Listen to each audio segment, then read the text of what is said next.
Your Excellency, the First Lady of the Republic of Kenya, Mama wa Taifa Bi Rachel Ruto, Head of Public Service Felix Koskei, my sister CS Penina Malonza, all the PSs present, our foreign guests, our diplomats, members of parliament, mabibi na mabwana, hamjambo.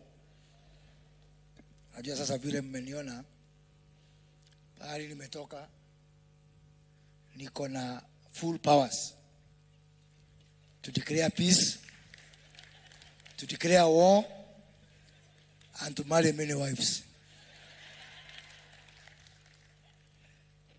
That is why I have been given those powers by the constitution of where I come from. Today is a wonderful day when we celebrate who we are. When we celebrate our diversity, we celebrate our culture as a people.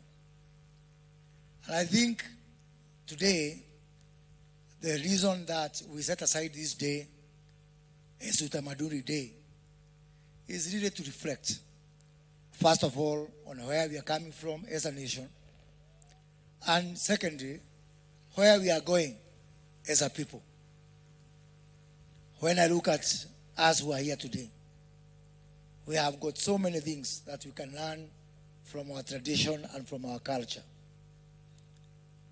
And as Head of Public Service has said, it is time we take stock and ask ourselves how many of the things that we are doing today are at variance with how our founders and our ancestors were doing things. If you look at the current problems facing our people, problems of illicit brews, drug and substance abuse, are things that were not there and could not even be stomached by our ancestors. And if we just try to make a copy and paste of their system of government, indeed, even as a government, we are going to be very successful. Our traditional medicine, our traditional jurisprudence, the way we conducted settlement of disputes among the people, we can indeed learn a lot from that generation. Today we are also here grappling with problems like climate change. Our people, and I've seen light from here, from the many dresses that I've seen from all over the country, our people were naturally conservatist. Where I come from, we associated our God, Mwenenyaga, to our 4 water towers, which border our people. Kirenyaga, Kire Biroiro, Kire Jahe, and the plains of Nyandarua were put almost at the same level of admiration and reverence as indeed our traditional God. And that goes to show that our people were naturally conservatist. And if we just try to learn from them, we'll ask ourselves whether by the actions we are doing today to destroy our environment, are we better off or worse off than our ancestors? Wakati mwingine mimi hufikiria tunarudi nyuma kuliko kwenda mbele. Wazazi wetu, wazee wetu walikuwa wanapata mambo ingine sisi, despite ya kuwa tumesoma, tumeona dunia, hawakujua mambo ya kusafiri na ndege. They were better than us. Last week I was in a village in Vihiga, and I challenged the people from that place in Bunyore. There is a clan there that is known for rainmaking.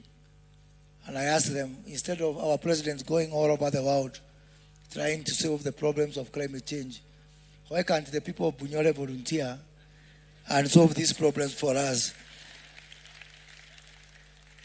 Which brings me to the issue of our traditional knowledge and how we can be able to not only utilize our traditional knowledge to be able to solve our contemporary problems, but also indeed to commercialize them and benefit from them. We have the wonderful work that CS Penina Malonza has done with the PS for culture.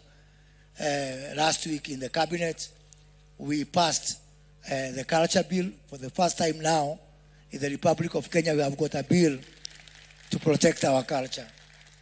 And indeed, in our cabinet, we also approved that Kenya ratifies and joins the UNESCO Protocol of 1954 for the protection of culture.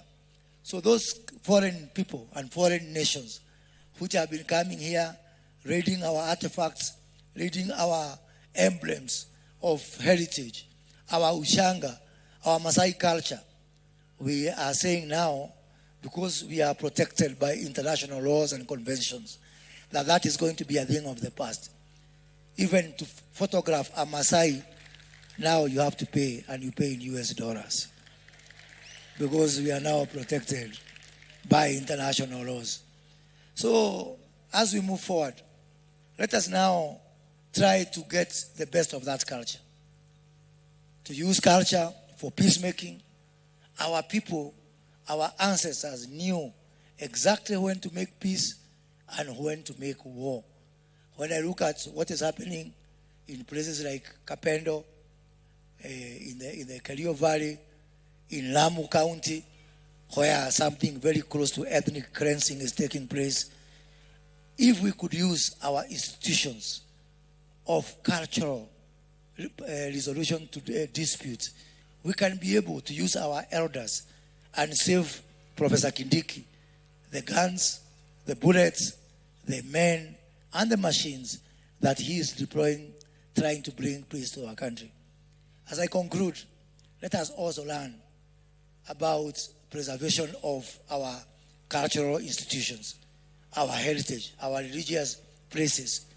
And I'm saying this in relation to the very unfortunate war that is taking place in Israel and Palestine. That war is bad and war should be condemned.